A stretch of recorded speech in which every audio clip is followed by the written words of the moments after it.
Welcome to the Pistons Fanatic. I'm your host, Dave Dalton, and I'm excited to share my passion and perspective of our Detroit Pistons as we go on this fantastic voyage together. I've been a diehard Piston fan since the days of Dave Bing and Bob Lanier. I've also been the varsity basketball coach of a very successful program in Northern Michigan. I want to thank all of you for listening. Please subscribe. Click on that thumbs up button. Well, our Pistons had a very disappointing game tonight. 115 to 111 loss to the Chicago Bulls in Chicago. We got pounded early. We were down by 23 points with 5 minutes left in the second quarter. And it was 64 to 49 at halftime. We cut it to 9 in the third quarter. Then they went up by 20 again. Then we cut it to 13 and towards the end of the third quarter. And somehow we just came back in the fourth and we had it down. We had chances to win it. And Ron Holland knocked down a three late that tied the game up.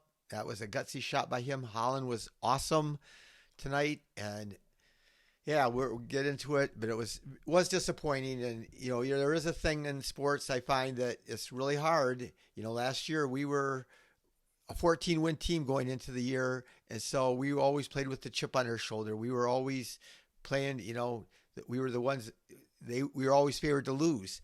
And then now, we had a great year, and now we have everything to lose and nothing to gain at like playing against Chicago. We're expected to beat Chicago.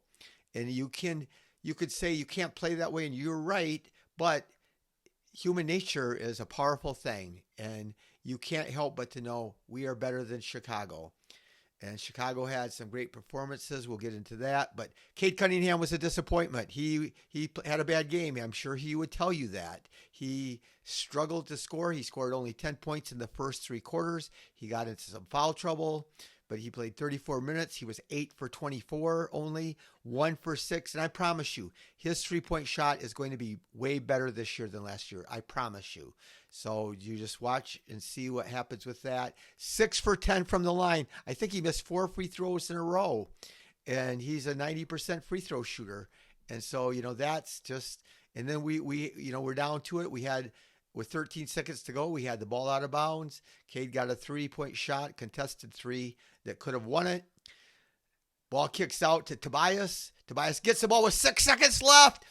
Cade's wide open. Cade's wide open. And Tobias shoots an air ball with somebody all over him because he doesn't know how much time's left. And you would like to think, being a 15-year veteran, that he would have a better sense of the time. And you think guys on the court would be communicating. But Cade had nobody within 20 feet of him. And Tobias had somebody bearing right down on him. And he shot it like 3 feet short of the basket. But, obviously it's not Tobias's fault, even though he was 4 for 12. For the game. But yeah, Cade was disappointment. Duncan Robinson, is elephant in the room. We lose Beasley, who's had just one of the most incredible three-point shooting years in history. And we get Duncan, and he struggled from three during the preseason. Doesn't look good. Tonight he was 1 for 7 from the floor. And 0 for 5. And here's the problem. And here's what I didn't like about even with Tim Hardaway Jr. and even Beasley. They don't bring you anything else if they don't bring you shootings. And so, I'd always point out Hardaway would have some points or few points some games, and he would get hardly any rebounds or any assists, even though he'd play like 30 minutes. And tonight, Duncan Robinson played 32 minutes. 0 rebounds, 0 assists, 1 turnover, and 2 points. And, maybe we need to get him some better looks somehow. But that was a big part. Our three-point shooting was a real struggle. We were 7 for 24, 29%. And our Stu was 2 for 2. So take him out of there, and we're 5 for 22. But we just struggled. It's hard to win in this league without making three-point shots. But Stu, man, Isaiah Stewart was sensational tonight. He was just, he played 25 minutes. He was 8 for 14, 2 for 2 on threes, and 10 rebounds, 2 assists, 4 block shots, 20 points. He had the best plus minus at +8. He was remarkable. And, Yeah, and Duran got in foul trouble. Duran came out playing strong. Duran played really well. Duran played 20 minutes, just under 20 minutes, 7 for 12, 6 rebounds, 4 offensive rebounds, 2 blocks. So that's not a bad game, but he can't get, he got an illegal pick, which was frustrating last year. Then he gets a second foul right away in the first quarter, and then he's out of the game, and that throws off a rotation. And, it's just unfortunate. But yeah, Stu, I was excited about him. I'm confident that he's going to shoot the three this year. He's not always going to make it, but it was huge. So, uh, yeah, Asar had a really good game. 33 minutes. I love Asar playing 33 minutes. He was 5 for 8. He was 1 for 3 from the line though, and the one of the free throws he missed was, again, I gonna keep on saying that was a line drive. You know, I saw. I talked about they had a training camp video of the Detroit Pistons that they did on NBA TV, and Fred Vincent's working out with them, but I just can't for the life of me figure out how they can't see how flat his shot is and his free throw even. But anyway, hopefully he'll get that sorted out because he had 9 rebounds, 7 assists, 1 steal, 1 block, and only 1 turnover. So 7 assists and only 1 turnover. That is, and it was a turnover. We're coming back. It was a close game. Fourth quarter, I think we were like 2 down. Come down and get a stop, get a fast break. Cade or Asar tries to throw a bounce pass through a little bit of traffic to Cade. It would have been for a layup, but the Bulls snuck in there and got it. So the Bulls, we could not stop Vucevic, and he's kills the Pistons every year. And even when he was with the Magic, he used to kill us, but he was 11 for 18, 4 for 6 on threes. So he scored 28 points. And I'll say this, I'm not, again, Stu was the best player in the game. Holland was the second best player in the game for us. So, but Stu was guarding Vucevic when he scored a bunch of those points. Those were not all scored on Duran. Everybody I know says Duran can't get out and contest the three, but there were times when, and Stu's down there waiting to try to protect the paint, but Vucevic had some wide open looks. Matas Buzelis, who played with Ron Holland for the Ignite in the G League, had 21 points. He stepped on the 3-point line he would have had 22 points. But so I love Holland. So, and Holland was just as good tonight. But Buzelis is who I wanted us to draft. He's 6'9". He can shoot the three. He can dunk. He's got handles. Just watch him throughout the year. Pay attention. I wanted us to get a 6'9" guy that could shoot threes. And he's got even way more game than that. So, but we'll see. But Ron Holland made things happen, man. He just took the ball right from people. People were dribbling the ball, and he just grabbed it.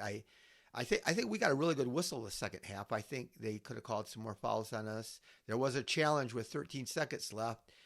Cade poked his hand in there to Giddey, and they called it out of bounds off Giddey, which it was off Giddey, but then the Bulls challenged it, and then they said Cade fouled him, which he did hit him on the wrist. So that could have been a play that was turned around if they had called that differently. So, yeah, but Holland had a huge game, 27 minutes. That's got to be his career high. 6 for 10 from the floor. He was only 1 for 4 on threes, but the one he made was in the fourth quarter with like under 2 or 3 minutes left, and it tied the score. And, that took some guts on his part, but he was 6 for 6 on free throws, 4 rebounds, 3 assists, 2 steals. I thought for sure he had more than 2 steals, but he had the 1 block, but 19 points. So huge game for Ron. He did not look good in the first half, and again, Cade had 10 points in the first 3 quarters, and he had 13 in the fourth, even though, he missed some free throws and he missed some shots. But yeah, that was the story of the game. We need Cade to be Cade, and, if he plays like that, we're not going to win very many games. If he shoots like that, and he's out there trying. All these guys are trying. Duncan Robinson is trying. We can get mad at him and be frustrated, and especially because we lost Beasley. But we wanted Beasley. It's just that gambling thing, and so we just got to get that straightened out. But yeah, it was a really frustrating game. We had that shot at the end. Tobias just could have seen Cade wide open or knew how much time was on the clock, that he had a lot of time left. But we had got to get better. Duncan Levert played okay. 21 minutes, 3 for 7, 1 for 3 on threes. He drove the ball strong to the basket, looked pretty good. And so we just got to go from here, and we got to play the Rockets in Houston. They look tough against Oklahoma City, at Oklahoma City on opening night on Tuesday. And so now we got to turn around and play them. They're a great team. And so but nothing will surprise me. The Pistons will be playing balls to the walls. They'll be going after them. I'm very confident of that. So we only had 10 turnovers. Cade had only 3 turnovers, which is good when you have 10 assists and only 3 turnovers. But there were some games tonight. The 76ers beat the Celtics. The NBA is crazy from night to night. It was 117 to 116. I think the Celtics were up by quite a bit late in the game. But Joel Embiid goes 1 for 9 in 20 minutes, scores 4 points, and they beat the Celtics. And, of course, the Celtics lost a bunch of players. Jaylen Brown and I think they and White both had 25 tonight. So we got to face them on Sunday. We're playing our home opener is Sunday at 3:30, but we got to play the Rockets Friday night at Houston. So that'll be tough. But anyway, VJ Edgecombe scored 34 points as a rookie for the Sixers, and Tyrese Maxey, I just talked about those two guys on my podcast yesterday, had 40.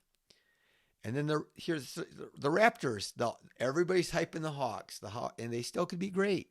You can't overreact to one game, but the Raptors killed the Hawks. And I said this on my podcast yesterday, that the Raptors had players, and it was hard to say how they're going to do. But everybody thought, the consensus was the Hawks were going to be the 4th best team in the East, and the Pistons were going to be the 5th best team. And then the Raptors beat them by 20 tonight. So anyway, it's a long ride in the NBA. It's a lot full of ups and downs. It's a great journey, but we just still got to enjoy our Pistons. They did show the same grit and guts. They got way behind. They were 20 behind in the third quarter, and they kept fighting. They never quit, and saw some great things, especially from Holland and Stu tonight. So anyway, thank you very much for listening. Be the reason that somebody feels cared for. And let's go Pistons. Let's bounce back against the Rockets.